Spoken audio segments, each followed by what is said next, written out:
It's been 4 years since Mark Oliver Everett, better known as E, the singer and creative mainstay of American alt-indie stalwarts Eels, released an album, the longest period of inactivity in his career. So what was he doing? Well, he says, reclined on a sofa in a London hotel room, I got married briefly.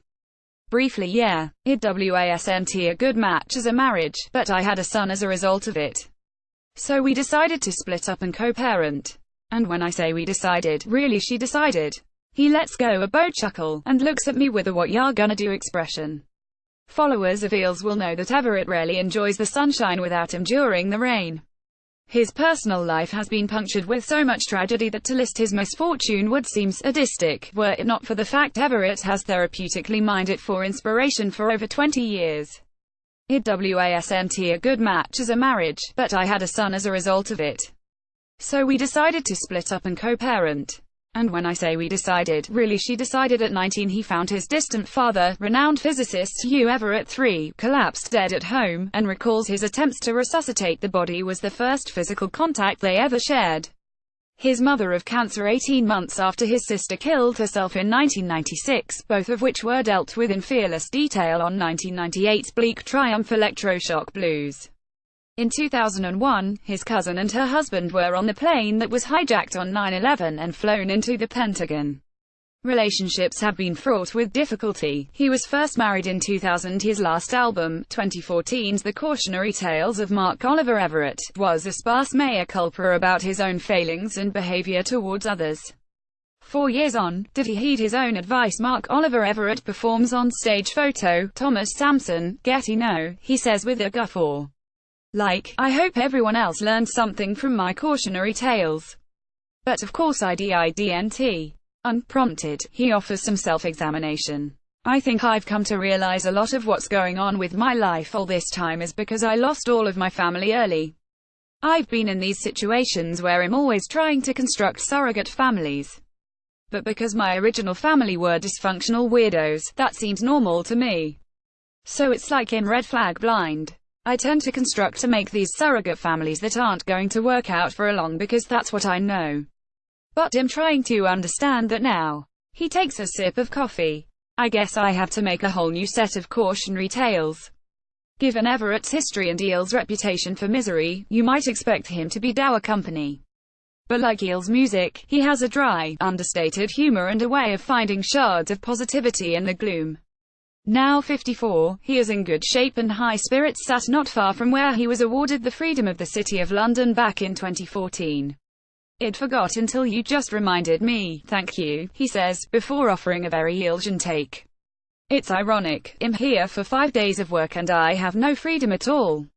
Read more. The Rolling Stones, London Stadium, Review, a safe set list majestically performed. Beth Ditto, Interview, I realize now what an integral part of gossip I was. Love, 2, everything you need to know about the Netflix rom-com Everett is in town to talk about the 12th Eels album The Deconstruction. 4 years ago, vulnerable, wounded and totally worn out, he questioned his desire to ever make music again. My life had been too one-sided for too long. I needed to do anything but work. He started acting, landing a role in Judd Apatow's Netflix rom-com series Love It's Harder Than It Looks, and took in 2 new dogs, Manson and Bundy, again, very Eelsian after the death of band mascot Bobby Jr. Bobby Jr. was the perfect dog.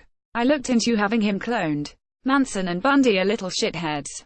But somewhere in between marriage, divorce and changing nappies, the itch returned, and songs sporadically began to pile up.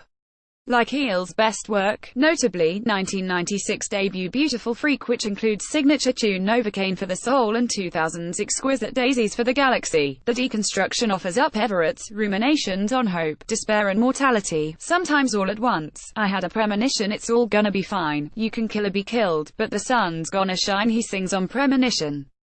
It's by no means a bold reinvention, these are still melancholy songs, rooted in blues and rock, with sweet melodies sung in Everett's gruff tones, but after a decade or so where quality control had gone awry, it represents Eels' strongest set since 2005 opus Blinking Lights and Other Revelations. I tend to construct to make these surrogate families that aren't going to work out for long because that's what I know, and today is the day. It boasts a song from the periodic Sunny Side Up Eels tradition a la the Shrek soundtracking My Beloved Monster. You gotta have one of those once in a while to remind everybody that things aren't so bad. It does seem Everett is in glass-half mode. He laughs often today, and unlike in the past, songs were written not just as catharsis but with a consideration to helping others. The press release for the deconstruction spoke of the great beauty to be found in life and implored us to be nicer to each other. Is this Everett doing his bit for world peace? Yeah, it's all I have to offer, he smiles. It's not exactly Barack Obama, but it's my little bit. Mark Oliver Everett. The key to happiness is to accept your reality. The deconstruction's closing track, The Beautiful in Our Cathedral, best exemplifies Everett's newfound philosophy. The key to happiness is to accept your reality. You can be happy with any situation if you decide to be. The song is saying there's a place you can always go to. But it's all got to come from within you. I hear myself saying this like I'm some expert, but I'm telling myself. These are all messages to myself. The trick is to remember, it just takes vigilance and energy and a lot of work. I'm not used to having responsibility, other than raising the perfect dog. The birth of Everett's son Archie has undoubtedly altered his outlook. Everett's complicated relationship with his own father, the subject of a 2007 award-winning documentary, Parallel Worlds, Parallel Lives, which explored Hugh Everett's misunderstood genius and social anxiety, has shaped and cast a shadow over his entire life. The phrase "like father, like son" has become a preoccupation. That was one of the best things that ever happened to me. When I watched it, not only did I understand my father better, I understood me better. It really was a gift. In his bittersweet 2008 memoir Things the Grandchildren Should Know, Everett contemplated if he'd ever have kids, and how it would be if he did. I always thought as the only survivor of my family it was going to be the end of the Everett name. But now my book title might make sense one day. I can't believe it. Has fatherhood been all he expected? All the cliches are true. Even if you think you're not a baby person when you have your own, it's different. It's a hugely different role to play. It feels amazing to be so responsible for someone. Was it a shock? Yeah. I'm not used to having responsibility, other than raising the perfect dog. I was always open to the idea but thought realistically it's not on the cards for me. It's not like everything is fantastic or whatever. With life, there's always something. It's a big surprise at this point in the story. I'm old for this, I feel that. But it's awesome. He does appear a happier soul at the moment. I'm definitely doing better. But it's not like everything is fantastic or whatever. With life there's always something. Well, there is for you. Yeah, exactly. There always is for the red flag blind. The deconstruction is out now. Eels tour the UK from 2 to the 4th of July. Read more. Florence and the Machine announce November UK tour. Taylor Swift inspires female guitar sales surge by shaking off phallic acts. Image World Cup 2018. Will Smith expected to perform official song with Nicki Jam and Era Istrophy.